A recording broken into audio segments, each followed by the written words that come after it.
For years, the world has been asking the same question again and again.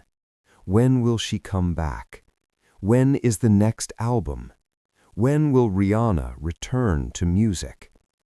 The question appears in interviews, trends on social media, and resurfaces every time she steps onto a stage for even a few minutes. But what if the question itself is wrong? What if it reveals more about us than it does about her? Because this is not a story about delays, perfectionism, or a lost creative spark. This is a story about power, control, and what happens when a global superstar realizes she no longer needs to explain herself. Rihanna's silence has been treated like a mystery, a problem waiting to be solved. But silence can be a decision, a boundary, a message that does not ask for approval. While the industry waits for a comeback it feels entitled to, she continues living, building, and choosing on her own terms. And the more time passes, the louder that silence becomes. Because in an industry addicted to constant output, absence is disruptive. Once you understand why Rihanna never returned to music, you may stop asking when and start asking why the world is so uncomfortable with a woman who no longer performs on demand. Before the billionaire headlines, before the fashion empire, before the silence, there was a teenage girl turned into a global product almost overnight. Rihanna did not ease into stardom, she was accelerated. Album cycles were tight, touring schedules were relentless. Reinvention was not a creative choice, but a requirement. Each era had a shelf life, and once it expired, the industry demanded a new version of her, fast. Hits were expected, not celebrated. Vulnerability was packaged, promoted, and sold back to the public as authenticity. The industry praised her adaptability, but adaptability often meant compliance. Labels, radio, and media rewarded consistency over rest and output over reflection. Even success came with conditions. To stay relevant, she had to stay visible. To stay visible, she had to keep producing. Personal experiences became potential singles, pain became branding, and while the charts crowned her dominance, ownership of time and pace remained elsewhere.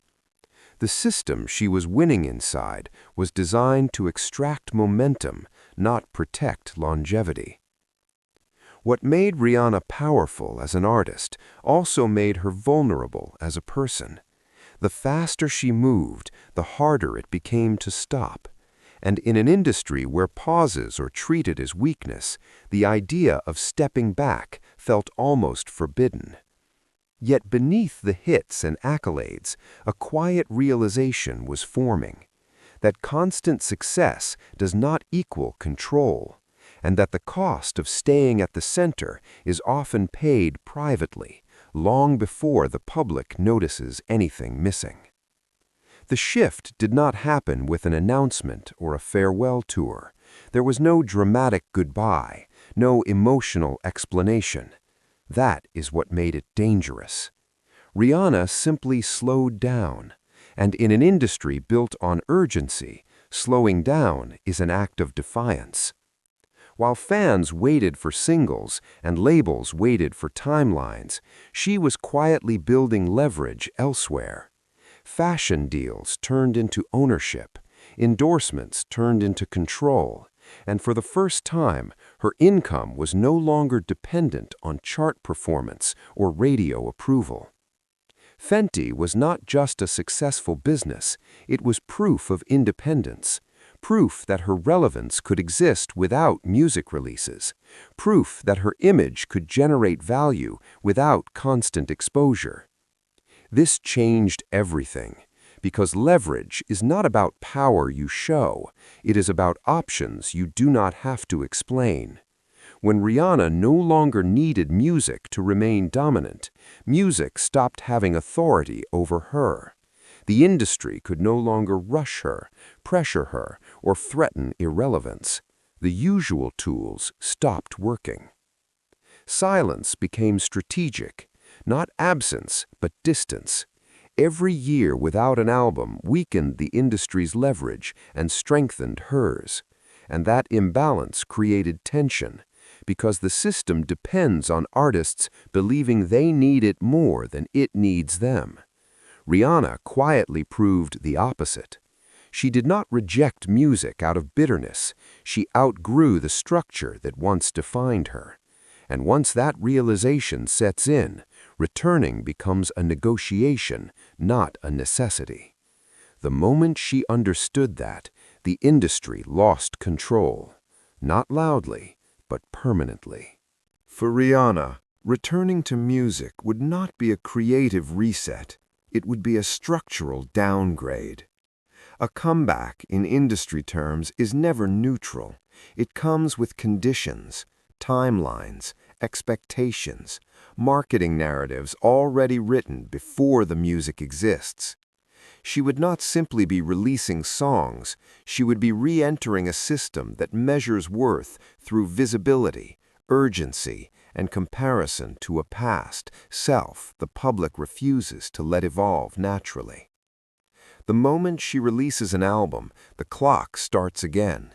Sales projections, streaming numbers, tour pressure, interviews framed as concern but designed to extract vulnerability. Every lyric dissected, every silence questioned, and worst of all, the burden of having to outperform her own legacy. The industry does not allow veterans to exist quietly. It demands reinvention or decline. There is no middle ground. From a business perspective, the math no longer works. Music would require maximum exposure for diminishing returns, while her current ventures generate influence without erosion, control without overexposure, profit without personal extraction. Returning to music would mean trading autonomy for applause, and applause is temporary, leverage is not. But beyond strategy, there is something more final. Music once defined her identity. Now it no longer needs to.